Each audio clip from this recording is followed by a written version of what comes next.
Hello అమ్మలు, ఈరోజు super సింపుల్గా చేసుకునే మా ఫ్యామిలీ ఫేవరెట్ స్నాక్ని అయితే చూపించబోతున్నా అనమాట. దీనికోసం మంచి క్రిస్పీగా ఉండే కాజునైతే తీసుకోండి. గుడ్ క్వాలిటీ కాజు తీసుకుంటే టేస్ట్ అయితే సూపర్గా ఉంటుంది అనమాట. సో ఫస్ట్ అయితే ఒక ప్యాన్ పెట్టేసుకొని కొద్దిగా ఆవు నెయ్యి తీసేసుకొని ఈ కాజుని లో ఫ్లేమ్లో నిదానంగా రోస్ట్ చేసేసుకోవాలి.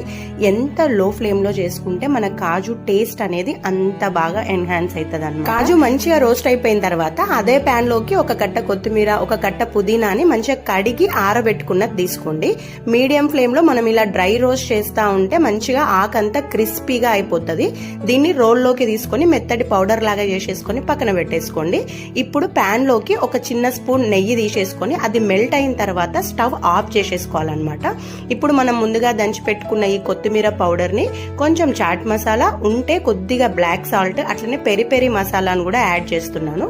ఈ మసాలాలన్నీ ఒకసారి కలిపిన తర్వాత మనం రోస్ట్ చేసి పెట్టుకున్న కాజును కూడా వేసేసి ఈ మసాలా అంతా కాజుకి మంచిగా పట్టాలి అని అంటే చెయ్యితోటి మంచిగా రుద్దుతూ కలపాలి. అప్పుడే ఫ్లేవర్స్ అన్ని బాగా బట్టి కాజు టేస్ట్ అనేది మస్తు ఉంటది అనమాట.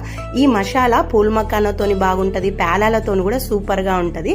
ఖచ్చితంగా ట్రై చేయండి, పిల్లలైతే మస్తు ఇష్టపడతారు.